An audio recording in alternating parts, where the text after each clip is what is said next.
విష్ణు గురుదేవో మహేశ్వర గురు సాక్షాత్ పరబ్రహ్మ తస్మై శ్రీ గురవే నమః. ఓం నమో బ్రహ్మాదిభ్యో బ్రహ్మ విద్యా సంప్రదాయ కర్తృభ్యో వంశ ఋషిభ్యో మహద్భ్యో నమో గురుభ్యః. సర్వోపప్లవరహిత ప్రజ్ఞాన ఘన ప్రత్యగర్ధో బ్రహ్మైవాహమస్మి అహం పదార్థరహితః. గురవే సర్వలోకానాం విషజే భవరోగిణాం నిదయే సర్వవిద్యానాం శ్రీ దక్షిణామూర్తయే నమః. ఓంకారపీఠ సిద్ధాంతం బ్రహ్మ విద్యోపదేశిక శ్రీమన్నారాయణం సూర్యం సద్గురుభ్యో నమో నమః. యాజ్ఞవల్కం చ జనకం సుఖ సాందీపమీశ్వరం కృష్ణమర్జున సంయుక్తం ఉద్ధవం చ నమో నమః. బ్రహ్మానంద యోగీంద్రం రామానంద జ్ఞానేశ్వర సఖజానంద యోగీశ రామావధూత గురుం భజామి. అంబికా శివయోగేంద్రం వేమన యోగి సద్గురుం నిరంజన వెంకయార్య తిరువెంగళ గురుం భజే. శ్రీధర స్వామి యోగేంద్రం శివరామాఖ్య దీక్షితం కంబాలూరి అప్పబ్రహ్మం సద్గురుభ్యో నమో నమః. పరశురామ సీతారామ భాగవత కృష్ణయోగిన ఫీల్కాన లక్ష్మణార్య సద్గురుభ్యో నమో నమః. బృహద్వాసిష్ట సిద్ధాంతం పూర్ణబోధోపదేశిక వెంకటేశ్వర యోగేంద్రం సద్గురుభ్యో నమో నమః. ఆత్మానాత్మమతీతమనిశం కేవలాత్మోపదేశిక వేముల రామయార్య యోగేంద్రం సద్గురుభ్యో నమో నమః. ప్రణవాతీతమగమ్యం పరాప్రకృతిరహితం పరమచలోపదేశిక శ్రీరాజయాఖ్య గురుం భజే. శ్రీ బ్రహ్మ విద్యా సిద్ధాంతం అచల తత్వోపదేశిక శ్రీ నాగయార్య యోగేంద్రం సద్గురుభ్యో నమో నమః. ద్వయాత్మరహిత సిద్ధాంతం పరమపురుష ప్రబోధక శ్రీ వివేకానంద సుబ్బయార్య సద్గురుభ్యో నమో నమః. క్షరాక్షరమతీతం చ అచల పూర్ణోపదేశిక శ్రీ పూర్ణానంద పుల్లయార్య సద్గురుభ్యో నమో నమః. అస్మద్గురు సమారంభం కృష్ణ సందీపమధ్యమం ఓంకారపీఠ పర్యంతం వందే గురు పరంపరం. జై సద్గురు ప్రభు మహారాజుకు జై.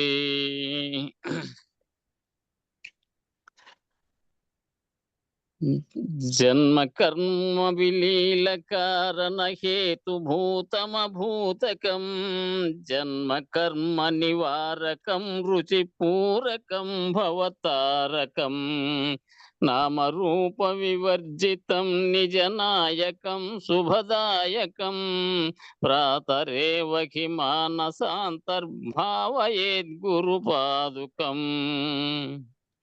తప్త కాంచన దివ్యమానమహానుమాత్రమరూపకం చంద్రికాంతరతారకైరవముజ్వలం పరమాస్పదం నీల నీరద మధ్యమ స్థిత విద్యుదాది విభాషితం ప్రాతరేవ హి మానసాంతర్భావయేద్గురుపాదుకం. స్థూల సూక్ష్మ సకారణాంతరఖేళనం పరిపాలనం విశ్వతైజస ప్రాజ్ఞచేతనమంతరాత్మ నిజం సుఖం సర్వకారణమీశ్వరం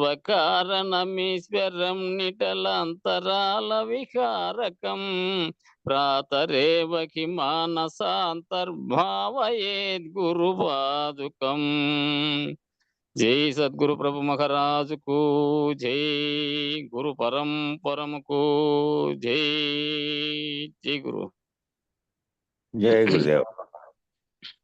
అందరికి జై గురుదేవ. జై గురు. జై గురు బాబు.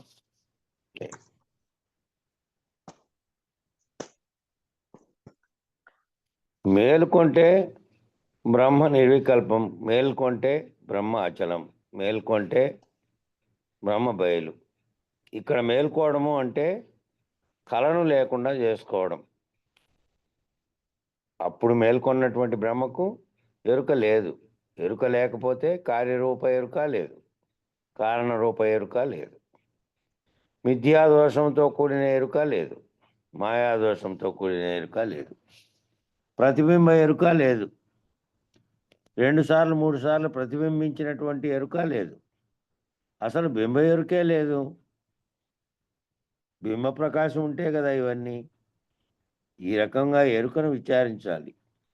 ఈ జన్మ కర్మలు లేనివి, సర్వత్రా నిండి ఉన్నది ఏదో, జన్మ రాహిత్యమైనటువంటిది ఏదో, ఏ ప్రకాశం, ఏ జ్ఞానం, ఏ చైతన్యం, ఏ ఎరుక, ఏ ఆనందం అనేది అవన్నీ లేవో అదే పరిపూర్ణం. ఏవైతే ఇవన్నీ ప్రతిఫలించినటువంటి మేల్కోవడము అంటే నిర్వికల్పం. బ్రహ్మ మేల్కొంటే నిర్వికల్పం. ఏ కల్పములు సృష్టికి కారణమైన సంకల్పమే చేయనటువంటి స్థితిలో ఉన్న బ్రహ్మం. మేల్కొంటే అచలము. మేల్కోవడము అంటే కళను లేకుండా చేసుకోవడమే. అప్పుడు మేల్కొన్నటువంటి ఆ బ్రహ్మకి ఎరుక లేదు. ఎరుకే లేకపోతే కార్యరూప ఎరుక లేదు. ఇదంతా ప్రతిఫలించినటువంటి కార్యరూప ఎరుక. కారణరూప ఎరుక లేదు. మిథ్యాదోషంతో కూడిండే ఎరుక లేదు. మాయాదోషంతో కూడిన ఎరుక కూడా లేదు. ప్రతిబింబ ఎరుక లేదు. ఈ ప్రతిబింబాగా కనబడుతున్నటువంటిది 2 సార్లు 3 సార్లు అనేకంగా అనేకం భౌతిని ప్రతిఫలించినటువంటి ఎరుక లేదు. అసలు దీనికి ప్రకాశం కలిగజేసిన బింబ ఎరుకే లేదు. బింబ ప్రకాశం ఉంటే కదా ఇవన్నీ మళ్ళా తోచేది. అదే లేదు. ఈ రకంగా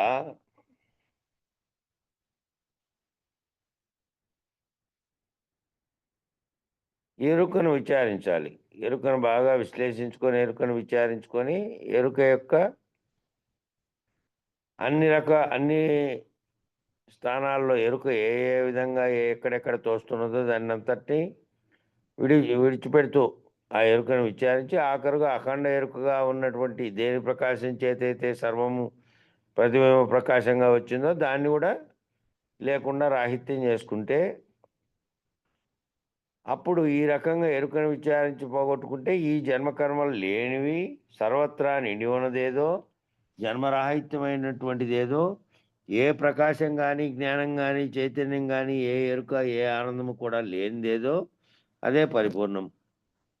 నామరూపాలు లేనిది, మూలము కానిది, తనకు తానే స్వతసిద్ధమై అన్ని కాలాల్లో ఉన్నది ఆ పరిపూర్ణం. కాల పరిచ్ఛేదం లేకుండా ఉన్నది. కాలం పరిచ్ఛేదం అనేది ఒకసారి పుట్టి ఒకసారి ఉండి మళ్ళీ అంతమయ్యే దానికే కాలంతో నిమిత్తం. కాల పరిచ్ఛేదం అనేది కూడా లేదు. అన్ని చోట్ల అదే ఉన్నది. దేశ పరిచ్ఛేదం కూడా లేదు. ప్రదేశం అనే ప్రదేశఛేదం కూడా లేదు. కాలము దేశము రెండు లేవు. అన్ని వస్తువులలో అదే ఉన్నది. వస్తు పరిచ్ఛేదంగా లేనిది, అపరిచ్ఛిన్నంగా ఉన్నది. కానీ భ్రాంతిలో తోచినటువంటి వస్తువులలో తాడు మీద పాము తోచినప్పుడు ఆ పాము వెనుక ఆ కనబడిన తాడే ఉన్నదని ఎలా అంటున్నావో, అనగా పాము మీద తాడు ఉన్నదని ఎలా అంటున్నావో, పాము అనేటువంటి భ్రాంతి పోగానే పాము అనే స్థానంలో తాడే ఎలా ఉన్నదో అలాగే ఎరుక అనే భ్రాంతి పోగానే ఆ ఎరుక యొక్క స్థానంలో బయలు ఉన్నది. ఆ ఎరుక పోగానే బయలందు ఆధ్యాసగా జగత్ జీవ ఈశ్వరులు కల్పించబడ్డారు. బయలులోనే దీని ఆధ్యాసగా జగత్ అనే జీవుడు, జగత్తు, ఈశ్వరులు అనేటువంటి మూడు కల్పించబడ్డారు. కల్పితముల భ్రాంతి పోగానే బయలు ఉన్నది ఉన్నట్లున్నది. ఈ కల్పితమైనటువంటి భ్రాంతులన్నీ పోతానే ఉన్నది ఉన్నట్లే ఉన్నది బయలు. దాన్ని ప్రత్యేకంగా అది ఎందుకంటే రూపనామక్రియలతోనూ సంబంధం లేదు, ఏ కదలికలతోనూ సంబంధం లేదు, ఏ పరిణామ వికారములతోనూ సంబంధం లేదు, ఆది అంతములతో కూడా సంబంధం లేకుండా యథావిధిగా ఉన్నది. మధ్యలో ఏమొచ్చింది? మధ్యలో వచ్చినదే మధ్యలో భ్రాంతి చేత దాని వైపుకు ఆకర్షించబడినటువంటి ఈ ఎరుక, మాయ సర్వము కూడా ఇదంతా తొలగిపోతే ఉన్నది అదే. ఈ కల్పితముల భ్రాంతి అంతా పోతానే ఈ భ్రాంతి జగజ్జీవ ఈశ్వర భ్రాంతి ఎప్పుడైతే పోయిందో, ఎక్కడ భ్రాంతి పోయిందో అక్కడ బయలు స్వతసిద్ధమై ఉన్నది ఉన్నట్లున్నది. కనుక ఎరుకను పోగొట్టుకోవాలి. శుభమైనది, ఉత్తమ పురుష వాచ్యమైనది బట్టబయలే. పురుషుడు అన్నప్పుడు ప్రకృతితో పురుషుడు కలిసి ఉన్న స్థితి. ప్రకృతి పురుషుడిలో అవ్యక్తముగా ఉన్నది. తరువాత ప్రకృతి పురుషుడితో సమాన రూపంగా ఉన్నది. అనగా శివశక్త్యాత్మకమైనటువంటి పురుషుడున్నాడు. అర్ధనారీశ్వర తత్వంగా పురుషుడున్నాడు. అదే మహత్తు. దాని తర్వాత ఆ పురుషుడికి ఆ ప్రకృతి యొక్క సమాగం చేత సంకల్పం కలిగి, ఊహ కలిగి, భావన కలిగి, ఆ ఊహామాత్రమైనటువంటి సృష్టి అంతా కూడా కల్పించబడింది. అందుకే యాగాలంటున్నాం, కల్పాలంటున్నారు. యుగాలంటున్నారు. యుగాలు, యాగాలు కాదు. యుగాలంటున్నారు, కల్పాలు అంటున్నారు. కాబట్టి యుగం అంటే జంట, 2 కలిసింది. ఎప్పుడైనా కానీ మీరు పాటలు వినేటప్పుడు వాళ్ళు రేడియోలో చెప్తారు యుగళ గీతం అని. యుగళ గీతం అంటే ఇద్దరు కలిసి పాడిన పాట. యుగళం అంటే జంట. ఇక్కడ ప్రకృతి పురుషులు జంట. కల్పం అంటే కల్పించబడినది అని అర్థం. ఈ యుగాలు అనేకం కలిసి ఒక కల్పంగా, కల్పాంతం అయితే మొత్తం విశ్వంతో సహా అన్ని, కల్పం కూడా అంతమైనట్టు. యుగాంతము, కల్పాంతం అనేటివి ఉన్నాయి. అనేక కల్పాలు కలిసి మళ్ళా మన్వంతరం అనేది ఉంది. ఈ యుగాలన్నీ కూడా కల్పంలో భాగం. ఒక బ్రహ్మకల్పంలో అనేక యుగాలు ఉన్నాయి. అసలు బ్రహ్మకల్పంలో ఆ బ్రహ్మ కల్పించుకున్నవే ఇవన్నీ. ఆ మాటలోనే ఉంది కల్పితము అని. కనుక ఈ కల్పితాన్ని దాటినప్పుడు, ఈ ప్రకృతి లేకుండా పోయినప్పుడు, ఈ ఉత్తమ పురుషుడే బయలు. ఈ ఉత్తమ పురుషుడే స్వయం ప్రకాశకంగా కూడా లేనివాడు. ఈ ఉత్తమ పురుషుడే అపరోక్షానుభూతి కూడా లేనివాడు. ఈ ఉత్తమ పురుషుడే ఒకటి వెనుక ఒక పక్క సున్నాను చూసిన వెంటనే ఒకటి కూడా లేనివాడైనాడు. ఒంటుకు దాపల బిందొక్క టంటించిన కొలది లెక్క అధికంబవు, ఒంటుకు వలపల బిందొక టంటించిన లెక్క ఉళ్ళక్కవు గదనోయి, ఒంటుండి లేందవు గదనోయి అని కందార్థంలోని ఉదాహరణ ఇచ్చినాడు ఇక్కడ. అంటే ఏకమేవ అద్వయం బ్రహ్మ అనే ఒకటికి ఆ కుడి పక్కన జగత్తు అనే మిథ్యైనటువంటి అనేక సున్నాలు కలిపి, ఈ సున్నాలుగా ఉన్నటువంటి లేని జగత్తులో నామరూపాలు ఉన్నాయనే భ్రమతో ఒకటైనటువంటి ఈశ్వరుడు తాను కారణమని, మహాకారణమని అనుకుంటున్నారు. ఆ ఈశ్వరుడు కూడా ఉన్నాడా లేడా అని ఈ మూలం లేని గుర్తెరిగే శరీరం ఏమీ లేదనే భావంతో తనకు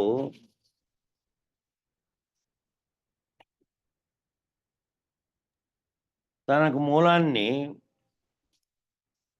వెతుకుతూ పోగా ఒకటికి ఎడమ వైపు సున్నా ఉంది. ఈ సున్నా ఉంటే నాకు మూలం లేదు అని అర్థం. ఆ ఒకటి తర్వాత వచ్చినటువంటి ఏకం అనేకం భవతి అనే ఏకం కూడా లేకుండా ఆ ఏకానికి యువతలేమో అనేకంగా సున్నాలు పెట్టుకుంటూ పోతే విలువ పెరుగుతూ పోయింది. అవతల సున్న పెడితే ఆ ఒకటి కూడా లేదు. ఆ ఒకటి కారణమైంది, మహాకారణమైంది కూడా లేదు ఇంకా.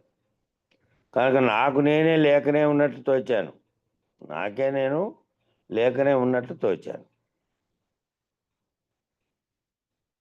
అదే నాకు నేనే తోచి ఉన్నాను, నాలోని నటనలు చూస్తున్నాను అని తత్వం ముందే జంబోజి లింగమూర్తి రాసినది.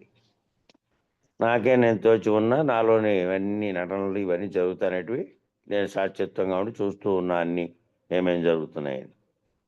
కనుక నాకు నేనే లేకనే ఉన్నట్లు తోచాను. మూలం లేని గుర్తెరిగే శరీరం ఏమీ లేదు. ఏమీ లేకపోతే ఈ ఉత్తబట్ట బయలు ఏమీ లేదు అనేది ఉన్నది ఉన్నట్లున్నది. ఈ మూలం లేని గుర్తెరిగే శరీరం లేకపోతే ఇంకేమీ లేదు. ఉత్తబట్ట బయలు ఉన్నది ఉన్నట్లుంది అంతే. నాకు నేనే గొడ్రాలు బిడ్డగా తోచాను అనుకొని ఆ ఒక్కటైనటువంటి తాను లేనివాడయ్యాడు. గొడ్రాలు బిడ్డ ఉంటే గొడ్రాలు అనే పదమే లేదు. కేవలం లేని పదాన్ని కల్పించుకున్నట్టుగానే నాకు నేను లేనివాడని తోచిన ఆ విధంగా తాను గొడ్రాలు బిడ్డ సామెతగా లేనివాడని నిర్ణయించి, లేనివాడు లేకుండా పోయినప్పుడు అనగా ఈ ఎరుకను విడిస్తే అప్పుడు వాడు బయలే అయి ఉన్నాడు కనుక పురుష శబ్ద వాచ్యం అక్కడ ఉత్తమ పురుషుడు అయ్యాడు కనుక ఉత్తమ పురుషుడు అంటే చెప్తున్నాడు ఉత్ తమ తరతమాలుగా అన్నిటికీ పైకి, అన్నిటికంటే పైకి, తరతమాలుగా వాటి అన్నిటికంటే పైకి, ఉత్ అంటే పైకి, అలా పైకి తీసుకెళ్ళి చివరన ఆ పైన ఇంకేమీ లేదు, ఆ పైన దేనికి మూలం కాదు, ఆ పైది ఉత్త బట్టబయలు, ఏమీ లేదు, దాని నుండి ఏదీ రాదు, అందులోకి ఏదీ లయం కాదు, ఉన్నది బయలే. కనుక ఏదైతే వేరుగా వచ్చిందో అదంతా భ్రాంతి, వేరుగా వచ్చిందంతా భ్రాంతి. కనుక ఎరుకే భ్రాంతి. అందువలన భ్రాంతిలో తోచిన వాటికి ఎరుక అని పేరు. భ్రాంతిలో తోచిన వాటికి అన్నిటికీ ఎరుక అని పేరు. ఆ ఎరుకే భ్రాంతి కాబట్టి. ఎరుక భ్రాంతియే, ఎరుక బ్రహ్మయే భ్రాంతి.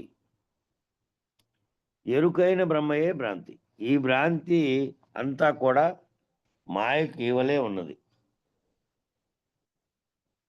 ఈ భ్రాంతి అంతా కూడా మాయకి ఇవలే ఉన్నది. మాయాకల్పిత బ్రహ్మ కనుక బ్రహ్మ కూడా మాయాశబలిత బ్రహ్మమే. మాయాశబలిత బ్రహ్మని ఎప్పుడైతే నిర్ణయం అయ్యిందో అప్పుడు బ్రహ్మ సత్యం జగత్ మిథ్య కాదు. నిజమైనటువంటి సత్యమైనటువంటి బ్రహ్మమేది అంటే బట్టబయలే. ఇప్పుడు ఎరుక బ్రహ్మమే. బ్రహ్మం ఏమైంది? ఎరుక బ్రహ్మం. ఎరుక బ్రహ్మ కూడా మిథ్య అయింది. ఈ ఎరుక బ్రహ్మే కలలో తోచిన వాడు ఎలాగో అలాగా. ఈ ఎరుక బ్రహ్మం అనే సృష్టికి కారణమైన బ్రహ్మమే కలలో తోచిన వాడు ఎలాగో అలాగూ. ఎరుక బ్రహ్మకే అష్టతనువులు. ఆ అష్టతనువులని తోచినవన్నీ ఎరుక బ్రహ్మకే. ఇవన్నీ కలలో తోచినటువంటి శరీరాలు ఎలాగో అలాగే. అంటే ఏమీ లేవు, అష్టతనువులు ఏమీ లేవు. కనుక ఈ పురుష శబ్ద వాక్యమైనటువంటి దాన్ని పైకి తీసుకొని వెళ్తే దానికి ఉత్తమ పురుషులని ఏదైతే అన్నామో అది బట్టబయలు. ఈ ఉత్తమ పురుష స్థితి, ఆ ఉత్తమ పురుష అనే దాన్ని ఎక్కువగా ప్రత్యేకంగా ఒక అధ్యాయం అంతా వివరించారు భగవద్గీతలో. జ్ఞానయజ్ఞంలో దాన్ని అచల పద్ధతిలో వివరించినటువంటి జ్ఞానేశ్వరులు ఆ ఎపిసోడు మధ్యలో ఉంది దీనిలలో. ఇంతకుముందు జ్ఞానయజ్ఞంలో చెప్పిన దానిలో దాన్ని ఎప్పుడైనా మళ్ళా తటస్థించినప్పుడు దీంట్లో పెడదాం. కాబట్టి ఈ ఈ ఉత్తమ పురుష అనేటువంటి పురుష శబ్ద వాచ్యమైనటువంటి బట్టబయలు దేనికి కారణం కాదు. ఆ బయలు ఖండము కాదు, అఖండము కాదు, ఏకము కాదు, అనేకము కాదు, అలాంటిది ఏమీ లేదు. అలాంటివన్నీ ఎవరి యందు ఏమీ లేవు. బట్టబయలే తానైనటువంటి గురువు యందు ఏమీ లేవు. ఏకము అనేకం అనేది కానీ ఏ ద్వంద్వము లేదు. మరి నువ్వు లేకుండా పోవాలంటే ఏం చేయాలి? అలా ఏమీ లేవు అనేటువంటి గురువుని ఆశ్రయించాలి. ఆ గురుపాదాన్ని ఆశ్రయించాలి. బట్టబయలును ఆశ్రయిస్తామా? బట్టబయలు అనేది ఏ రకంగా ఆశ్రయం ఇచ్చేదే కాదు. అది ఆ స్థితిలో ఉన్నటువంటి ఆ గురుపాదాన్ని ఆశ్రయించాలి. ఆ గురువు మళ్ళీ లేని ఎరుకలోకి వచ్చి కావాలంటే నీకు బోధించి నీ ఎరుకను తొలగించి తనలో మమేకం చేసుకుంటాడు. ఆధార ఆదేయ పద్ధతితో బట్టబయలుని ఎవరూ ఆశ్రయించలేరు. ఆధారపడి కానీ ఆదేయపడి కానీ పరస్పరంగా ఉండేటువంటిది లేదు కాబట్టి అక్కడ అట్లా బయలును ఆశ్రయించేది ఏమీ లేదు. ఎవరు ఆశ్రయించడం కూడా లేరు. మరి గురువును ఆశ్రయించడం ఎలా? లేని ఎరుకలో ఒక పాదం ఎప్పుడైతే గురువు ద్వారా అందుబాటులో ఎరుక పద్ధతిలో ఉన్న శిష్యుడు ఆ లేని ఎరుక పద్ధతిలో ఉన్న గురుపాదాన్ని మాత్రమే ఆశ్రయించాలి. తద్వారా ఎరుక విడిచి బట్టబయలే తానైన గురువుతో మమేకమైన శిష్యుడు ఆ గురువు ఇద్దరు గురువు అనేటువంటి గుర్తు. ఆ ఇద్దరు ఆయన గురువు అనే గుర్తు, ఈయన శిష్యుడు అనే గుర్తు, ఇద్దరికి గుర్తు చెరిగిపోయినందువల్ల శిష్యుడు అనే గుర్తు కూడా కోల్పోతాడు. అక్కడ గురువు అనే గుర్తు కూడా కోల్పోయారు. ఆ గుర్తు లేకుండా అయిపోయినప్పుడు ఏమైంది? గురు తెరుక బాయన్ అంటే గుర్తుగా ఉన్నదంతా ఎరుకే. ఆ గుర్తు అనేది పోతే ఎరుక లేదు. ఆ ఎరుక అనేది లేకపోతే గురువు లేడు, శిష్యులు లేడు. అక్కడ ఇద్దరు కూడా ఒక్కటే అనేదానికి వీలు లేనిది. ఆ ఇద్దరు ఒక్కటే అని కూడా అనరాదు. ఒక్కటి కాదు అది. ఇద్దరు బయలు ఏ విధంగా వర్ణించడానికి వీలు లేని విధంగా ఉందో, దానికి సర్వలక్షణ విలక్షణంగా ఏ విధంగా ఉందో ఆ విధంగా గురు శిష్యులు ఇద్దరు అయిపోయారు. ఇంకా ఒకటి అనడానికి కూడా వీలు లేదు, రెండు అనడానికి కూడా వీలు లేనిది, ఏకమవటానికి కూడా వీలు లేనిది, అనేకం అనడానికి కూడా వీలు లేనిది. అది అనిర్వచనీయం, గురు శిష్య ఉభయరహితం. అది దానికి బట్టబయలని ఎరుకే పేరు పెట్టింది. ఆ పేరు కూడా బట్టబయలని పేరు కూడా లేదు. సర్వవ్యాప్తమైనటువంటి సృష్టి జరగకముందు ములుగొచ్చు సందు లేకుండా అంతటా అదే ఉంటే దాన్ని గురించి విచారణ చేయడం కొరకు, దీన్ని విచారణ చేయడం కొరకు, ఈ రెండింటి యొక్క విమర్శ కొరకు ఆ పేరు పెట్టుకుంది అంతే. దానికి బట్టబయలనే పేరు కూడా ఈ ఎరుక స్పృహతోనే పెట్టింది. ఈ బట్టబయలందు ద్వైతాద్వైతములు లేవు, భావాభావములు లేవు. చరాచర పురుషులు అనేది స్మృతి విస్మృతి అనేటువంటిది, క్షేత్రజ్ఞులు అనేటువంటిది, ఆ ద్వంద్వాలన్నీ కూడా అక్కడ లేవు. ఈ ద్వంద్వములు కానీ ఏమీ లేవు. ఒకటి ఉంటే రెండోది ఉంటుంది, ఆ ఒకటి లేదు రెండోది లేదు. మనమేమో చరణు గురించి చరణు నుండి అక్షరంలోకి వెళ్తే మోక్షమని, క్షేత్రం నుండి క్షేత్రజ్ఞుల్లోకి వెళ్తే మోక్షమని ఇలా అనుకుంటున్నాం. ఇక అద్వైత విద్యలో తాను బ్రహ్మంగా, తాను ఆత్మస్వరూపుడుగా, తన స్వరూప జ్ఞానం ఎరిగి, ఆత్మస్వరూపుడుగా తానే బ్రహ్మమని మహావాక్య విచారం ద్వారా ఎరిగి సర్వసాచిత్వ స్థానం లేకపోతే అదే మోక్షం అనే పద్ధతిలో ఆ కొన్ని రకాలు చెప్తున్నటువంటి దాంట్లో అనుకుంటున్నాం. కానీ ఇవన్నీ కూడా అద్వైత పద్ధతులే. ఆ క్షేత్రజ్ఞులకి వెళ్ళిన తర్వాత క్షేత్రజ్ఞుడు అనేవాడు ఉన్నాడు కాబట్టి మళ్ళీ ఎప్పుడో ఒకసారి క్షేత్రంలోకి వస్తాడు. కాబట్టి అద్వైతంలో ఒకటే ఉంది అంటున్నాం. ఒకటి ఉంటుండి లేనిది కదా, ఆ ఒకటి కూడా ఉళక్కైంది కదా. కనుక అక్కడ ఈశ్వరుడు లేడు, బ్రహ్మము లేదు, బట్టబయలే ఉన్నట్లుగా ఉన్నది. కనుక దానికోసం గురువు యొక్క పాదమును పట్టుకోవాల్సిందే.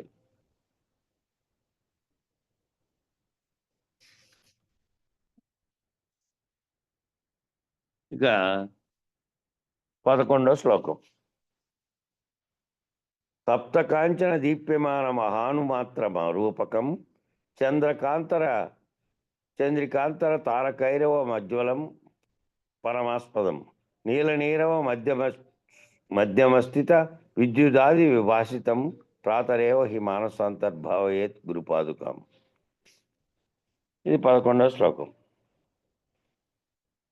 ఇది ఏంటంటే అన్ని పద్ధతుల్లో అనగా కుండలిని పద్ధతిలో, సాంఖ్య పద్ధతిలో, యోగ పద్ధతిలో శ్లోకంలోని పై 3 పాదాలను నిర్ణయించుకొని, పైన చెప్పినటువంటి 3 పాదాలు కుండలిని పద్ధతిలో ఒకటి, సాంఖ్య పద్ధతిలో, యోగ పద్ధతిలో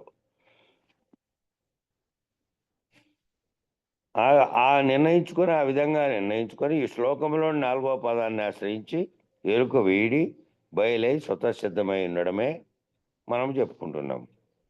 హంసచారము, కుండలిని, గ్రంథి భేదనము అనే పద్ధతిని చూసాం. హంస ఏ విధంగా పోతుంది అనేది ఇంతకుముందు శ్లోకాల్లోనే చెప్పారు. ఈ కుండలిని అనేది ఊపిరి బిగబట్టి మనశ్చలనం కలగకుండా చేసుకునే బంధించడం అనేటువంటిది. ఆ గ్రంథి భేదనం అనేది పద్ధతిని చూసాం. జన్మకర్మ విలీన కారణం అంటే సాంఖ్య పద్ధతిలో జన్మకర్మలు అనేటువంటివి తత్వాలు. సాంఖ్య పద్ధతిలో సూక్ష్మభూతాలు, స్థూలభూతాలు అవన్నీ తెలిసిన దాంట్లో పరిశీలించి ఎరుక యొక్క మూలాన్ని తెలుసుకొని ఆ ఎరుక యొక్క మూలస్థానానికి సాధన చేత వెళ్ళి అక్కడి నుండి ఏ సాధన నీకెందుకు వీసానికి పనికిరాదనే పద్ధతిలో కేవలం మార్జాలక్షర న్యాయంగా గురుపాదాన్ని ఇంతకుముందు ఆశ్రయించి, ఇంతకుముందు అనేక సార్లు ఈ మార్జాల కిశోర న్యాయం మనం ఇప్పటి వరకు చదివిన గ్రంథాలలో అన్నిట్లోనూ వచ్చింది. మార్జాల కిశోర న్యాయం ఆ తల్లి పిల్ల దాన్ని ఏ విధంగా సంరక్షించి మళ్ళా దానికి అన్ని ఎట్లా నేర్పుతుందో ఆ విధంగా ఆ గురువు శిష్యునికి ఆ విధంగా నేర్పుతాడు, ఆ విధంగా సంరక్షిస్తాడు అని ఉదాహరణగా చెప్పారు. అప్పుడు ఆ సూక్ష్మభూతాలు, స్థూలభూతాలు ఇవన్నీ తెలిసిన దాంట్లో పరిశీలించి ఎరుక యొక్క మూలాన్ని తెలుసుకొని, ఆ ఎరుక యొక్క మూల స్థానానికేమో తాను ఎరుకలో నుంచి ఎరుక ప్రపంచం అనే దాంట్లో ఉన్నాడు కాబట్టి, అది విచారణ చేసుకుంటూ, భ్రాంతులు తొలగించుకుంటూ ఒక్కొక్క మెట్టు ఎక్కిపోయే కోసం సాధన చెప్పారు. ఆ సాధనంతా చేత అక్కడికి వెళ్ళిన తర్వాత ఇంగ ఏ సాధన నీకెందుకు, విషానికి పనికిరాదు అనే పద్ధతిలో ఈ సాధనలన్నీ ఇంకేం అవసరం లేదు నాయనా, నువ్వు ఎరుక రహితం చేసుకుంటే ఇంగ ఎరుక అంటే ఏమిటి? జగత్ అంటే ఏమిటి? అనేది ఈ సాంఖ్య విచారణ, తర్వాత ఈ పైన చెప్పినటువంటి ఒక పద్ధతిలో సాంఖ్యము, యోగం పద్ధతిలో అన్నీ విచారించుకుంటూ వచ్చావు గాబట్టి, అక్కడికెళ్ళిన తర్వాత ఇంక నీకు ఏ సాధన వద్దు. ఆ ఉండే ఆ ఎరుక రహితమైతే చాలు. అనే పద్ధతిలో కేవలం మార్జాల కిశోర న్యాయంగా ఆ గురుపాదాన్ని ఆశ్రయిస్తే, ఆ గురుపాదమే ఇంక నిన్ను అక్కడి నుంచి దరిదేరుస్తుంది. ఎరుక ఎప్పుడెప్పుడు ఎక్కడెక్కడ ఎలా తోస్తుందో, అలా తోచినప్పుడల్లా బయలుని లక్షించుకుంటూ, గురువుకు 4 విధాల శుశ్రూషలు చేసుకుంటూ, గురువు లేనివాడవటం చేత, శిష్యుడు కూడా లేనివాడనేటువంటి ఒక మర్మమైనటువంటి విధానమును మనం పాటించాం.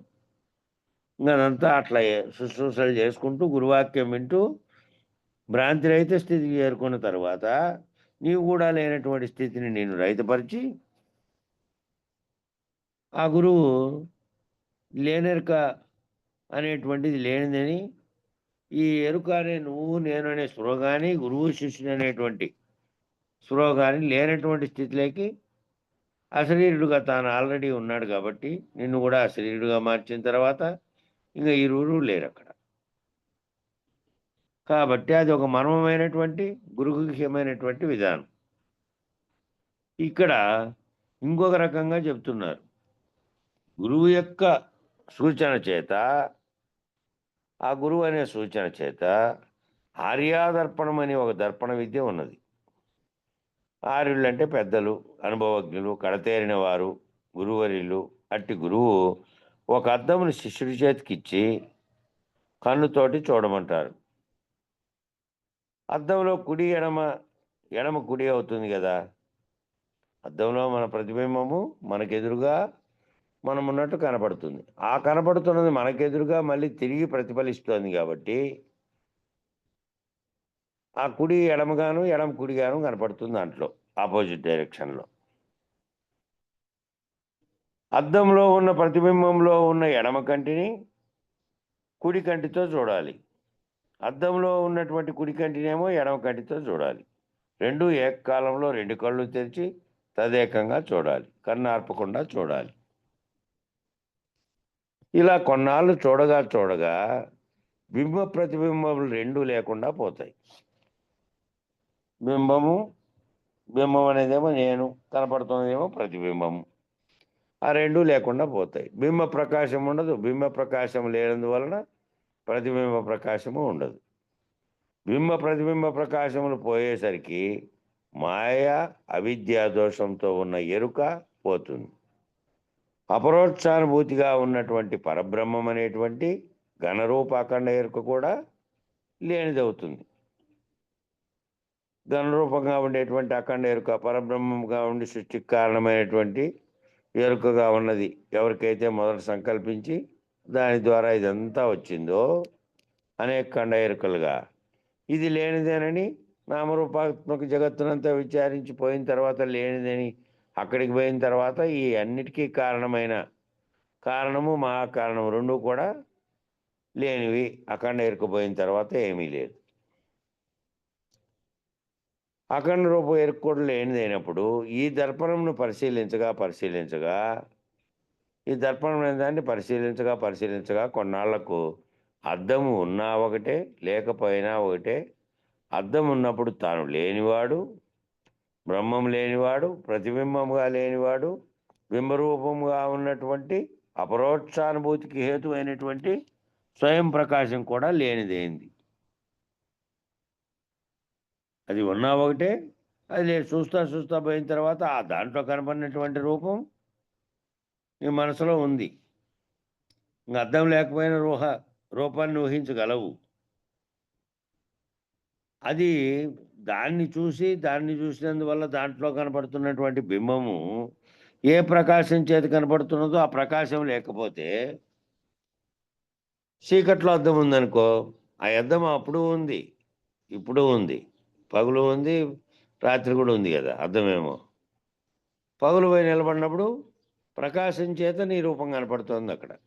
రాత్రి పోయి నిలబడు, ఆడ ప్రకాశమే లేదు, దాంట్లో రూపం కనపడేది కూడా లేదు. అర్థమేమో యథార్థ స్థితిలోనే అట్లే ఉంది. కాబట్టి ఏదైతే ఆ ప్రతిబింబంగా ఉన్నవాడు లేడు, బింబరూపంగా ఉన్నటువంటి వానికి అపరోక్షానుభూతికి హేతువైనటువంటి స్వయం ప్రకాశం కూడా లేదు. స్వయం ప్రకాశం కూడా లేకుండా ఉంటే లోపలుండే బయలు కనుక లోపల బయలే, వెలుపల బయలే, బాహ్య అభ్యంతరాలలో అంతటా కూడా బయలే ఉన్నది.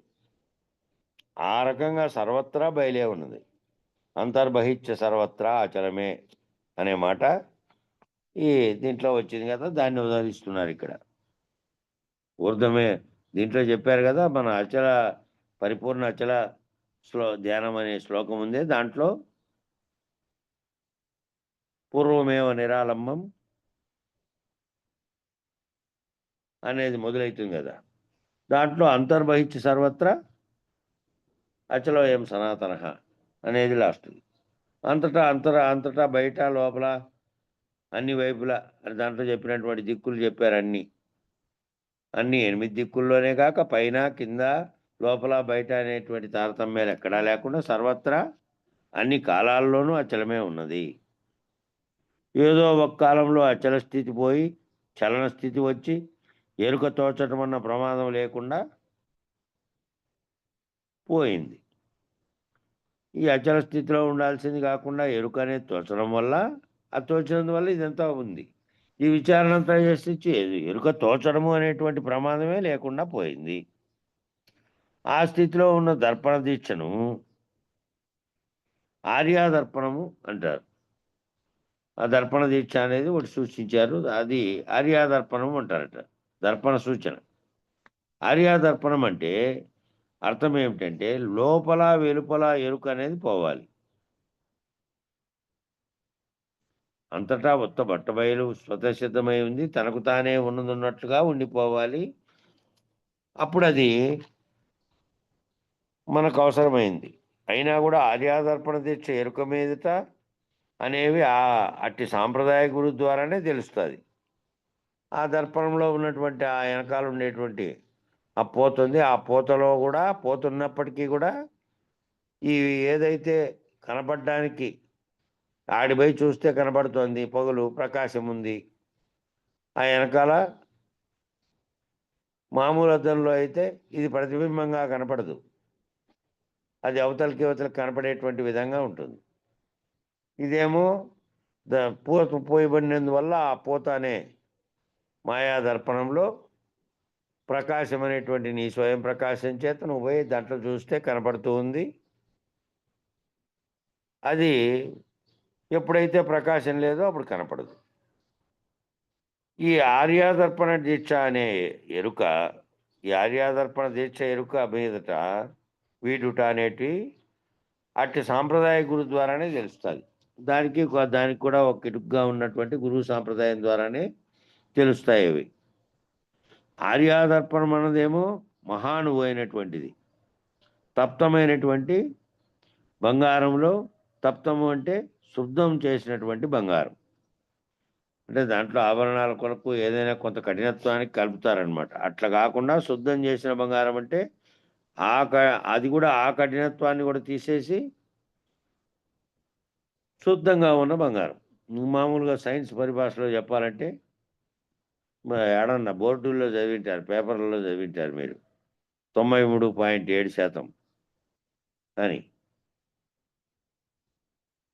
అది దాని కేడిఎం అంటారు. కేడిఎం ఇంగ్లీష్లో. కేడిఎం అంటే శుద్ధంగా ఉన్నటువంటి బంగారం, ఏమైనటువంటి మలినాలు లేనటువంటి బంగారం. కరగబెట్టి దాంట్లో ద్రావకం పోసి వేరు చేయబడిన తర్వాత మళ్ళీ దాన్ని రెండోసారి వడగట్టబడి కరగబెట్టబడేది. ఆ విధంగా తప్తమైనటువంటి బంగారంలో, తప్తం అంటే శుద్ధం చేసినటువంటి బంగారంలో, స్ఫుటం వేసినటువంటి బంగారంలో స్ఫుటం ఎందుకు వేయాలి? ఆ బంగారమును స్ఫుటం వేస్తే మాలిన్యము, టంకము అన్నీ కరిగిపోయి శుద్ధ బంగారం 100% ఉంటుంది. అవి వేస్తే, స్ఫుటం వేస్తే రాగి కానీ ఏదైనా దాంట్లో కలిసినవి కానీ అన్నీ కూడా పోతాయి.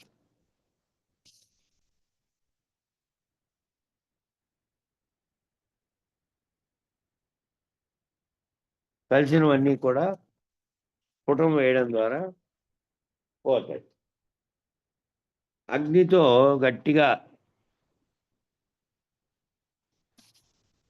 తప్తం చేయడం వలన, అగ్నితో గట్టిగా అంటే అగ్నిని ఊదుకుంటూ అగ్ని యొక్క వేడి చేత దాన్ని తప్తం చేయడం వలన మాలిన్యాలన్నీ పోయి 100% శుద్ధ బంగారం ఉంటుంది. ఈ శుద్ధ బంగారాన్నే అపరంజి అంటారు. అపరంజి బంగారాన్ని తయారు చేసుకోవాలి. అపరంజి అనే పదమేమో శుద్ధ బంగారం అంటే ఆభరణాలుగా మార్చడానికి మళ్ళీ ఏవో కలిపినటువంటి బంగారం కాదు, అసలైనటువంటి బంగారం. కనుక మహానువు కంటే మహత్తు అనేటికంటే అణువు, అది శుద్ధ బంగారం లాంటిది. తప్త కాంచనం లాంటిది.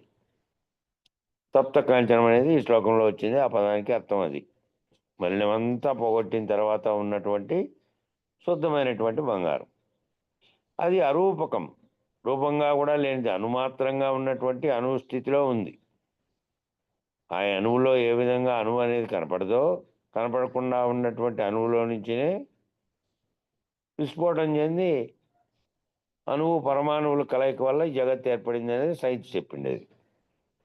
అట్లా అణువు కంటికి కనపడకుండా ఉన్నటువంటి స్థితిలో ఉందట.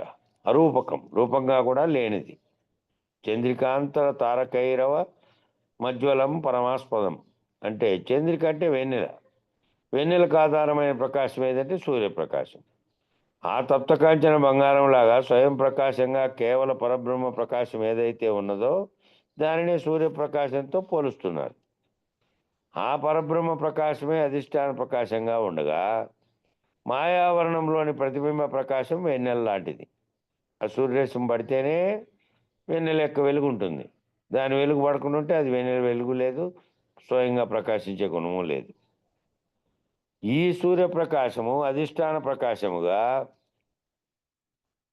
తీసుకుంటే చంద్రుని యొక్క వెన్నెల మాయలో ప్రతిఫలించిన ప్రకాశంగా తీసుకోవాలి. ఆ అధిష్టాన ప్రకాశమేమో సూర్యప్రకాశం అధిష్టాన ప్రకాశంగా ఉంటే చంద్రుని ప్రకాశమేమో మాయలో ప్రతిఫలించిన ప్రకాశం అంటే వస్తుంది. ఆ వెలుగు పడితేనే ఇది దీనిలో ప్రతిఫలించింది, అంతే. ఇది వెలిగేది లేనే లేదు. అది చీకటిగా ఉన్న ప్రాంతానికి అది వెలుగుతున్నట్లు కనపడుతుంది, నిజానికి అది వెలగట్లే. దాని మీద కేవలం ఆ అధిష్టాన ప్రకాశం యొక్క దాని చేత కనపడుతుంది. కాబట్టి చంద్రుని యొక్క వెన్నెల మాయలో ప్రతిబింబించినటువంటి ప్రకాశంగా తీసుకోవాలి. అలా అనేక ప్రతిబింబ ప్రకాశాలు ఉన్నాయి. అట్లా ఒకటి కాదు, అనేకంగా సూర్యుని వెలుగుబడి ప్రకాశిస్తున్నవి ఉన్నాయి. తారకము అంటే నక్షత్రం. నక్షత్రాలలో ఉన్నటువంటి వెలుగు కూడా సూర్యగోళాల లాంటిదే. సూర్యుని గోళంలో ఏ విధంగా అనేక లోహాల మంటల వల్ల నిరంతరము వెలుగు వేడి వస్తుందో సూర్యునిలోంచి, అలాంటిదే నక్షత్రాలు. కాకపోతే అవి చాలా దూరంగా ఉన్నందువల్ల ఇంత ప్రకాశాన్ని, ఇంతటి వేడిని మనకేం కలగజేయట్లే. కాకపోతే అవి స్వయం ప్రకాశకంగా వెలుగుతున్నవే. ఆ గోళాలలో అనోరణీయంగా కూడా, మహానుమాత్రంగా కూడా మహత్ అనేటువంటి ఘనరూప అఖండ ఎరుక ఉన్నది. ఆ ఘనరూప అఖండ ఎరుక ఆ గోళాలలో కూడా అనోరణీయంగా అంటే అణువులో అణువుగా, మహానుమాత్రంగానేమో మహత్తులో మహత్తుగా ఉన్నటువంటి అనేటువంటి ఘనరూప అఖండ ఎరుక ఉన్నది. సూర్యుడు అనేటువంటి ఉపాధి అధిష్టానమైనటువంటి పరబ్రహ్మ ప్రకాశం ఆధారంగా చేసుకొని ప్రకాశిస్తోంది. ఆ అధిష్టాన ప్రకాశమైనటువంటి పరబ్రహ్మ ప్రకాశాన్ని ఆధారం చేసుకునే ఆ సూర్యుడు అనేటువంటి ఉపాధి కూడా ప్రకాశిస్తుంది. కానీ సూర్యుడే స్వయంగా ప్రకాశిస్తున్నట్టు గోచరిస్తోంది. చూసేకేమో మనకు సూర్యుడే స్వయంగా ప్రకాశిస్తున్నట్టుగా గోచరిస్తోంది. దానికి మళ్ళా ప్రకాశం ఒకటి కలగజేస్తుంది. సూర్యుడు, నక్షత్రాలు ఇవన్నీ కూడా పరబ్రహ్మ ప్రకాశం వల్ల అధిష్టాన ప్రకాశంగా ఉండడం చేతనే కూడా అవి ప్రకాశిస్తున్నాయి. అధిష్టాన ప్రకాశం లేని చోట సూర్యుడు, చంద్రుడు, నక్షత్రాలు ఇవన్నీ కూడా గాఢ తమస్సులో ప్రకాశాన్ని కోల్పోయి అవ్యక్త రూపంలో అగోచరంగా ఉంటాయి. అవ్యక్త రూపంలో ఉంటాయి. అగోచరంగా ఉంటే ఇంక సృష్టి కారణమైనది లేదు. సృష్టికి కారణమైన దాంట్లోకి అవ్యక్తంగా వెళ్తే అప్పుడు ఈ సృష్టి లేదు కాబట్టి ఈ కనబడేటువంటి నామరూపాత్మకు ఉన్నటువంటి పంచభూతాలన్నీ ఏవీ లేవు కాబట్టి అవి కూడా లేవు. అవి లేకుండా అవ్యక్తంగా ఉండిపోయినాయి. మళ్ళీ ఏ ప్రకాశమైనా ఉంటే ఆ ప్రకాశం చేతనే మళ్ళీ ప్రకాశించాల్సిందే అవి. అట్లా అవ్యక్త రూపంలో అగోచరంగా ఉన్నాయి. అధిష్టాన పరబ్రహ్మ ప్రకాశం ప్రకాశిస్తూ ఉండడం చేతనే ఇవన్నీ కూడా ప్రకాశిస్తున్నాయి కనుక అధిష్టాన ప్రకాశమైనటువంటిదే అఖండ ఎరుక. ఆ అఖండ ఎరుకే అన్ని ఎరుకలకు మూలం. ఈ అన్ని ఎరుకలకు ఆ పరబ్రహ్మ ప్రకాశమైన అఖండ ఎరుకే మూలం. అన్ని కారణాలకు మూల కారణమైన ఎరుక ఉంటేనే ఇవన్నీ కూడా ఉన్నాయి.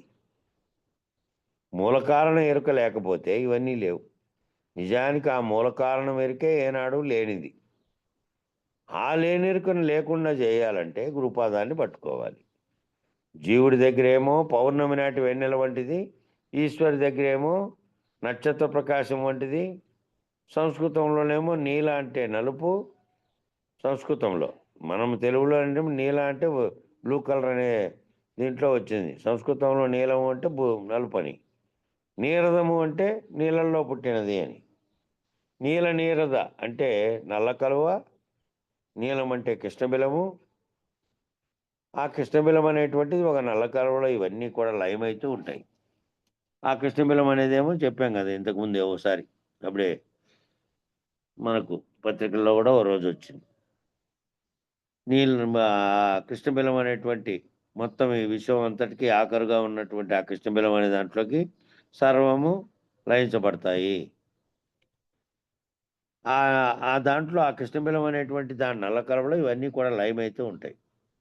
మళ్ళీ ఓం అనే బిందువు నుండి ఆ ఓం అనే బిందువు మళ్ళా కనుక అవ్యక్తంగా ఉన్నటువంటిది మళ్ళీ అకార ఉకార మకారములు 3 గుణాలతో కూడి ఎప్పుడైతే కలిగిందో మళ్ళా ఓం అనే బిందువు నుండి వ్యక్తమవుతాయి. మళ్ళీ వ్యక్తం కావాలంటే మళ్ళీ ఓం అనే బిందువు దానికి సృష్టికి కారణమైనది కలగాలి, సంకల్పం కలిగి అవి వ్యక్తం కావాలి. దానికి ఉన్నటువంటి 5 అక్షరాలుగా చెప్పబడినటువంటివి అర్ధమాతృక, మాతృకతో కూడా కలిపి అకారం, అకార, ఉకారములు అర్ధమాతృక, మాతృక 5 కలిపిన తర్వాత వ్యక్తమయ్యి తన్మాత్రలు ఏర్పడి మళ్ళీ అవి కార్యరూపం దాల్చి ఈ జగత్తంతా ఏర్పడుతోంది అనేది మనం ముందునే చదువుకున్నాం. కనుక అవన్నీ ఎక్కడ లయమవుతున్నాయంటే ఆ నీలనీరదం అనే దాంట్లో లయమవుతున్నాయి. నీలనీరదంలో కృష్ణబిలం. ఈ వస్తువులన్నీ నామరూపాలు, పిండ బ్రహ్మాండాలు, స్థూల సృష్టి అంతా కూడా విశ్వాండంలోకి చేరి మూల ప్రకృతి రూపంలో అవ్యక్త రూపంలో ఉంటాయి. కనుక కనబడేవన్నీ కనబడకుండా చేసేదేదో అదే కృష్ణబిలం. కనబడకుండా అవ్యక్తంగా ఉన్నవన్నీ కనబడేటట్టు చేసిందేదో అది ఓం అనేటువంటి బిందువు. ఈ కనబడకుండా అవ్యక్తంగా ఉన్నవన్నీ కనబడేటట్టు చేయడానికి కారణమైంది ఏమిటంటే ఆ ఓం అనేటువంటి బిందువు. ఆ ఓం బిందువు కృష్ణబిలము ఈ రెండు ఒకదానికోటి వ్యతిరేకం. అదేమో తనలోకి ఇమిడ్చుకొని లయం చేసుకుంటూ ఉంటే ఆ కృష్ణబిలము ఈ ఓం ఏమో దాన్ని బయటికి తీసుకొచ్చి మళ్ళా వ్యక్తమయ్యేటట్టు చేసి కారణమవుతుంది సృష్టికి. ఆ బిందువేమో అవ్యక్తాన్ని వ్యక్తపరుస్తుంది. ఈ ఓం అనే బిందువు, ఓం అనేటువంటి అక్షరంతో కూడిన బిందువు. కృష్ణబిలమేమో వ్యక్త పదార్థాలన్నింటినీ అవ్యక్తంలోకి లాక్కుంటుంది. అదేమో మొత్తం లాక్కుంటుంది కనపడనీయకుండా. కనుక ఈ నీలనీరదము అనేటువంటి దాంట్లో మధ్యమ స్థితి. దాంట్లో ఏముంది అంటే మధ్యలో ఒక విద్యుత్ ఉంది. ఈ నీలనీరదం అనేటువంటి దాంట్లో మధ్యమ స్థితి ఉంది. దాంట్లో ఒక విద్యుత్ లాంటిది ఉంది. ఒక విద్యుత్తు పుట్టింది కాబట్టి అదే ఆది మూలం. ఆదిలో మూలంగా ఉన్నటువంటిది ఏది అంటే ఆ మధ్యలో పుట్టినటువంటి విద్యుత్ అనేది, ఆ శక్తి అనేది. అది ఉంటే ఆది ఉంటే అంతం ఉంటుంది కాబట్టి విద్యుత్ అనేది నిజానికి లేనిది, మధ్యలో వచ్చింది కాబట్టి. ఈ విద్యుత్ ఏమిటి అంటే అపరోక్షానుభూతిలో స్వప్రకాశ అనుభవం పొందడానికి ఏ ప్రకాశం అయితే ఉందో అది ఆ విద్యుత్ అక్కడ పుట్టింది, అక్కడ తోచింది, అక్కడ తోచడమే ఆది. ఆ తోచి ఎప్పుడైతే తోచిందో ఇంక అదే ఆది. అటు నుంచి ఆది ఉంది, మళ్ళా లయమైనప్పుడు తోచకుండా పోయినప్పుడు అంతం. కాబట్టి అది ఉన్నదానికి అంతం ఉంటుంది కాబట్టి, ఆది ఉన్నదానికి అంతం ఉంటుంది కాబట్టి, ఈ పరబ్రహ్మ ప్రకాశమునకు ఆది ఉంది గనుక ఈ పరబ్రహ్మ ప్రకాశము లేనిది, అంతమయ్యేదే. ఉన్నదేదో అది కల్పితం, మాయ, భ్రాంతి. కనుక అఖండ ఎరుక సర్వాధారముగా ఏదైతే ఉన్నదో దానికి అది ఉన్నది గనుక, ఆది ఉన్నది గనుక, ఆది లేకనే ఉన్నట్టు తోచింది గనుక, ఆ తోచింది మళ్ళీ ఎప్పుడైనా గానీ లేకుండా పోతుంది. కనుక ఒకప్పుడుండి ఒకప్పుడు పోయేవన్నీ అసత్తు స్వరూపం మాత్రం సద్రూపం మాత్రం అసత్తు. ఒకప్పుడుండి ఒకప్పుడు పోయేటివన్నీ అసత్తు. సద్రూపం మాత్రం అన్ని కాలాలలో ఉన్నదున్నట్లు సద్రూపం అంటే ఉత్తబట్టబయలు. ఈ అఖండ ఎరుకగా విద్యుల్లేఖనముగా ఆద్యంతములుగా ఒకప్పుడు తోచి ఒకప్పుడు తోచకుండా పోయేది ఏదైతే ఉందో అది భ్రాంతి కనుక అనగా లేనిదే. ఈ రకంగా ఎరుక లేనిదని నిర్ణయించుకొని ఆ గురుపాదాన్ని పట్టుకొని ఉన్న ఎరుకను లేని ఎరుకగాను, ఆ లేని ఎరుకను కూడా విడిచి, ఆ లేని ఎరుకను కూడా విడిచి బయలు బ్రహ్మమై ఉండాలని లక్ష్యం. ఆ బయలనేటువంటి బ్రహ్మంగా ఉండాలనేది లక్ష్యంగా ఉంది. దీనికి గురుకృప అవసరం. దీనికంత అవసరమైందంతా ఏది అంటే నీ యొక్క తీవ్రమైనటువంటి దీ ఈ రకమైన స్థితిని పొందాలనేటువంటి తీవ్రత నీలో ఉండాలి. ఆ మోక్షాపేక్ష. మళ్ళా ఆఖరుకు ఆ అపేక్ష అన్ని సర్వము ఊడిపోయిన తర్వాత సర్వము లేనివిగా అయిపోయినటువంటి స్థితి పొందడానికి ఆ గురుకృప అవసరం. గురుకృప కోసం గురుపాదాన్ని ఆశ్రయించాలి. నీలమేఘమందలి మెరుపు వంటిది. సంస్కృతంలో నీలం అంటే తెలుపులో నలుపు. ఆ నల్లటి మేఘం వచ్చినప్పుడు కుంభవృష్టి కురుస్తుంది గనుక, నల్లని మేఘంలోని మెరుపులు వస్తాయి గనుక, మెరుపు తీగలు వస్తాయి కాబట్టి, మెరుపు తీగలు ఎంతసేపు ఉంటాయి? అలా వచ్చి అలా పోతూ ఉంటాయి. అంటే అనంతమైనటువంటి కాలంలో ఈ పరమాత్మ అనేటువంటి ప్రకాశం ఏదైతే ఉందో అదొక మెరుపులాగా అలా వచ్చిపోతూ ఉంటుంది. దశవిధ ప్రళయాలకు అతీతంగా ఎన్నో యుగాలు, కల్పాల కాలం ఉన్నట్టుగా మనము ఏదైతే అనుకుంటున్నామో అది అక్కడ తటిల్లత వలె అలా మెరిసిపోయినంత మాత్రమే మన దగ్గరికి వచ్చేసరికి ఎన్నో యుగాలు, మహాయుగాలు, మన్వంతరాలు, నీలకంఠ ప్రళయాలు, విరాట్ పురుష ప్రళయాలు, మహామాయ యొక్క గర్భంలోకి పోయి గాఢ తమస్సులో అనేక కోట్ల కల్పాల కాలం నిద్రాణంగా ఉండి మళ్ళీ పునఃసృష్టిగా వచ్చేది. అక్కడేమో అక్కడ క్షణకాలమే. ఇక్కడ కిందికి తీసుకునేసరికి ఇంత కల్పాలు, యుగాలు, లక్షలాది సంవత్సరాలు, కోట్లాది సంవత్సరాలుగా ఉంది. మళ్ళీ సృష్టిగా వచ్చేది. అంత గొప్పగా చెప్పేటటువంటి ఈ కాలము, ఈ ప్రపంచం ఏదైతే పెంచుకున్నామో అదంతా కూడా తటిల్లత వలె క్షణకాలం వచ్చిపోయేదే. మనమేమో ఇన్ని సంవత్సరాలుగా భావిస్తున్నదంతా కేవలం క్షణకాలం ఆ మెరుపు వల్ల వచ్చినటువంటి దాంతో వచ్చిపోయేదే. ఇట్టి ఎరుకని ఎందుకు పట్టుకుంటారు మీరు?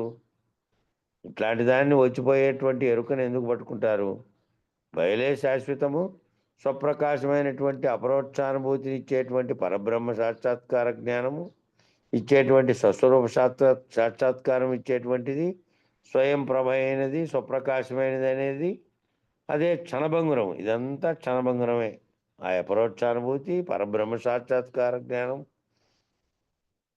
ఇచ్చేటువంటి ఆ పరబ్రహ్మ సాక్షాత్కారం జ్ఞానం కలగడానికి ఏదైతే ఇస్తుందో స్వస్వరూప సాక్షాత్కారం ఇచ్చేటువంటిది, స్వయం ప్రభగా ఉన్నటువంటిది, స్వప్రకాశంగా ఉన్నటువంటిది అదంతా కూడా క్షణభంగురమే. అట్లా మెరిసినట్టు మెరుపుతీగ లాంటిదే. ఆ క్షణభంగురమైనది అసత్యే కనుక దానిని వదిలితే నిజమైన సద్రూపం ఎదితే ఏదంటే ఉన్నదున్నట్లుగా అన్ని కాలాల్లో ఉండేదేదో అది బట్టబయలు తప్ప ఇంకేదీ లేదు. అనగా ఈ కేవలాత్మ అనేటువంటి మెరుపు వంటి తాత్కాలికమైనటువంటి క్షణభంగురమైనటువంటి స్వస్వరూప సాక్షాత్కారం ఇచ్చేటువంటి ఆ పరిపూర్ణం ఏదైతే ఉన్నదో అది అద్వైతంలోకి వచ్చేసరికి ఏదైతే ఉన్నదో అది లేదు. ఏ పరిపూర్ణం ఉన్నది ఎక్కడ? ఇక్కడేమో అద్వైతంలోకి వచ్చేసరికి ఒకటి దాన్నేమో సత్యవస్తువుగా ఏదైతే ఈ భ్రమలన్నిటికీ కారణమైనటువంటిది అవ్యక్తంలోంచి వ్యక్తపరచడానికి కారణమైందో దాన్ని బ్రహ్మంగాను దాన్ని సత్యంగాను పేర్కొని దాని ద్వారా ఉత్పత్తి అయినదేమో అసత్యంగా వీళ్ళు పేర్కొన్నారు.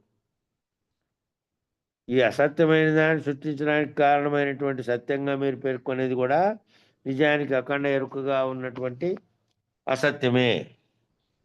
ఈ తటిల్లతలాగా మెరిసినటువంటి మెరిపే అది కూడా. అది లేకపోతే పరిపూర్ణం మాత్రమే ఉన్నది. ఆ పరిపూర్ణము అని పదం వాడడానికి కూడా కారణం ఏమిటి అంటే అక్కడ వేరే రకమైనటువంటి ఇంకా ఏర్పడడానికి ఉండడానికి కానీ చోటు కానీ ఏమీ లేదు. ఎక్కడ ముళ్ళు వచ్చే సందు కూడా లేకుండా అంతటా ఉన్నది కాబట్టి అదే ఉన్నదని ఆ పదం వాడారు. అచల పరిపూర్ణ పరబయలే ఉన్నది. దానికోసమే నువ్వు చేసేటువంటి ఈ గురుపాదం పట్టుకునేటువంటి ప్రయత్నం అంతా. ఇక 12వ శ్లోకం ఉంది. ఆ శ్లోకము మొదటి దానికి ఇచ్చినటువంటి మొదటి పేరా చదువుకుందాం. వాటికి సమయం సరిపోతే మిగిలింది రేపు చూసుకోవచ్చు.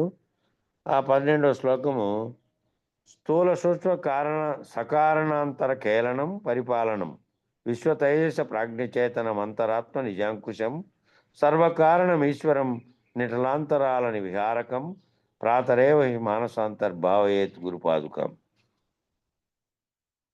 ఇక జీవస్థాయిలో స్థూల సూక్ష్మ కారణాలు వాటన్నిట్లోనూ కూడా అనుస్యూతంగా ఈ కార్యరూప అవస్థానుభవ రూపంగా ఉన్నటువంటి దాంట్లో కారణరూపంగా ఉన్నటువంటి ప్రత్యేగాత్మ అనుస్యూతంగా ఉండి సర్వాధారంగా ఉండి సర్వకారణముగా ఉన్నటువంటి కేవలం ఆత్మస్వరూపమైనటువంటి ప్రత్యేగాత్మ అనే పేరుతో ఉన్నటువంటి జీవుడు ఆట ఆడుతున్నాడు. జీవుడు అనేటువంటి ఈ స్థూల సూక్ష్మ కారణాలు వాటన్నిటిలో కూడా అనుసృతంగా ఎవరున్నారంటే కార్యరూపంగా దాల్చినటువంటి ఈ అవస్థానుభవం ఎవరికైతే కలుగుతుందో ఆ అవస్థానుభవం రూపంగా ఉన్నటువంటి దాంట్లో కారణరూపంగా ఉన్నటువంటి ప్రత్యేగాత్మ మూడవస్థలని గుర్తెరిగినటువంటి మూడవస్థలకి సాక్షిత్వంగా తుర్య స్థితిలో ఉన్న ప్రత్యేగాత్మ అనేటువంటి దాంట్లో అనుస్యూతంగా ఉండి ఆ ప్రత్యేగాత్మ అనుస్యూతంగా ఉండి అన్ని అవస్థల్లోనూ సాక్షిత్వ స్థితిలో ఉన్నాడు. సర్వాధారంగా ఉండి అన్నిటికీ ఆధారంగా కూడా ఉన్నాడు. సర్వకారణంగా కూడా ఉన్నాడు. ఉన్నటువంటి కేవలం ఆత్మస్వరూపమైనటువంటి ప్రత్యేగాత్మ అనే పేరుతో ఉన్నటువంటి జీవుడు ఈ ఆటంతా ఆడుతున్నాడు. 3 శరీరాలను పనిముట్లుగా చేసుకొని 3 శరీరాల ద్వారా 3 రకాలైనటువంటి జాగ్రత్త, స్వప్నము, సుషుప్తి అనే అనుభవాలు పొందుతూ 3 శరీరాలు పనిముట్లుగా అంటే స్థూల సూక్ష్మ కారణ శరీరాలను పనిముట్లుగా చేసుకొని ఈ 3 అవస్థలైనటువంటి 3 శరీరాల ద్వారా 3 అవస్థల్ని జాగ్రత్త, స్వప్న, సుషుప్తి అనేటువంటి అనుభవాలు, మళ్ళా తుర్యంలోనేమో సచ్చిదానంద అనుభవం. వీటన్నిటికీ సాక్షిత్వ స్థితిలో ఉన్నటువంటి 3 అవస్థలలో కలుగుతున్నటువంటి దానికి పైన ఉన్నటువంటి తుర్యము అనేటువంటి సాక్షిత్వ స్థితిలో ఉండి ప్రత్యేగాత్మగా ఉండి అంతర్గతంగా 3 శరీరాలను పనిముట్టుగా చేసుకొని ఈ 3 అవస్థల్లోనూ అనుభవాలు, తురీయంలోనేమో సచ్చిదానంద అనుభవము, వీటన్నిటితో కూడా చక్రభ్రమణంగా తిరుగుతూ లీలా విలాసంగా లీలా వినోదంగా ఒక కేలగా ఒక ఆట ఆడుతున్నాడు. ఇక్కడ కేరణం అనేది అందుకనే మొదటి పాదంలో స్థూల సూక్ష్మ సకారణాంతర కేలనం పరిపాలనం అనే వచ్చిన దాంట్లో ఆ కేలనం ఏంటంటే ఈ లీలా వినోదంగా జరుగుతున్నటువంటి ఒక కేలగా ఆట ఆడుతున్నాడు. అదే మాదిరిగా ఈ ప్రత్యేగాత్మ యొక్క ఆటకు తుర్యానుభవానికి కూడా మూల కారణం ఏది అంటే ఈ ప్రత్యేగాత్మగా ఉన్నటువంటి సాక్షిత్వ స్థితిలో ఉండేటువంటిది మూఢవస్థల్ని గమనిస్తూ సాక్షిగా ఉన్నటువంటి దాని ఆటకు తుర్యానుభవానికి మూల కారణమైనటువంటి ఈ తుర్యం అనేటువంటి ప్రత్యేగాత్మ అనుభవం కూడా దానికి కారణమైనటువంటి సమిష్టిలో ఈశ్వరుని యందు ఉన్నటువంటి మహాకారణం. ఆ తుర్యానుభవానికి కూడా ఉన్నటువంటి సమిష్టిలో ఉన్నటువంటి మూల కారణమైనటువంటి ఈశ్వరుని యందున్న మహాకారణము, ఈశ్వరుని యందు ఉన్నటువంటి మహాకారణానికి మరియు సర్వకారణాలకు కారణమైన మూల కారణం ఏది అంటే ఈ మూల కారణంగా ఉన్నవాడెవరు అంటే పరమేశ్వరుడు. ఈ పరమేశ్వరుడు ఏం చేస్తున్నాడంటే తానే జీవోభావంలో ఉండి తానే స్థూల సూక్ష్మ కారణ శరీరాలుగా మారి తానే విశ్వతైజస్సులుగా ఉండి ఒకానొకప్పుడు తానే ఈ శరీరత్రయ విలక్షణమై చైతన్య రూపంలో తురియమందుండి సాక్షిగా అక్కడ సచ్చిదానంద అనుభవం పొందుతూ అలా చక్రభ్రమణంగా అనేక జీవులుగా నానాత్వాలుగా ఉండి ప్రతి చోట కూడా సర్వకాలాలలోనూ అన్ని రకాలైనటువంటి అనుభవాలు పొందుతూ క్రీడిస్తున్నాడు. జీవుడికేమో ఇది బాధితం, ఈశ్వరుడికేమో ఖేల ఆట. ఈశ్వరుడనే పిల్లికి చెలగాటము, జీవుడనే ఎలకకు ప్రాణ సంకటం. చూడండి మళ్ళా ఒకసారి ఆ లీలా విలాసంగా లీలా వినోదంగా ఒక కేలగా ఒక ఆట ఆడుతున్నాడు జీవుడు. అదే మాదిరిగా ఈ ప్రత్యేగాత్మ యొక్క ఆటకు ఈ ప్రత్యేగాత్మగా మూడవస్థలను మీరినటువంటి తుర్య స్థితిలో తుర్యానుభవానికి కూడా మూల కారణమైనటువంటి ఈశ్వరుని యందు ఉన్నటువంటి మహాకారణము, ఆ ఈశ్వరుని యందు ఉన్నటువంటి మహాకారణానికి మరియు సర్వకారణాలకు కారణమైనటువంటి మూల కారణం,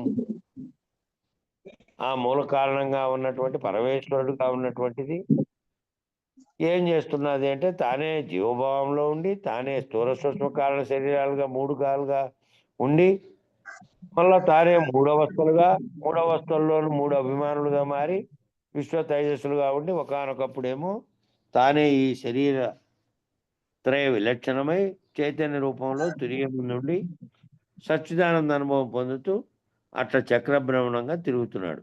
జీవులుగాను నానాత్వంగాను ప్రతి చోట సర్వకాలాల్లోనూ అన్ని రకాలైనటువంటి అనుభవాలు పొందుతూ క్రీడిస్తూ ఉన్నాడు. ఇదంతా క్రీడ. ఈ క్రీడ జీవుడికేమో బాధితం. ఎవరో మీట్ చేసుకోండి. జీవుడికేమో ఈ క్రీడ బాధితం, ఈశ్వరుడికేమో ఖేల. ఈశ్వరుడనే పిల్లికేమో చెలగాటం, ఈశ్వరుని పిల్లితో పోల్చాడు ఇక్కడ చెలగాటం. జీవునికేమో ఎలుకలాగా ప్రాణ సంకటం. ఈ ఆట అంతా ఏమవుతుందంటే ఆ ఈశ్వరునికేమో పిల్లిలాగా చెలగాటకమైతే అంటే ఈ ఎలుకేమో ప్రాణ సంకటంగా ఉంది. అది మొదటి పాదానికి వివరణ.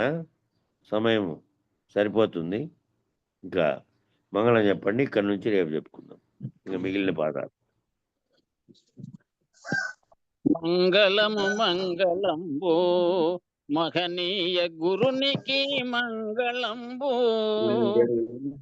సర్వులు చరణు కోరే సాధు స్వరూపునికి మంగళంబు.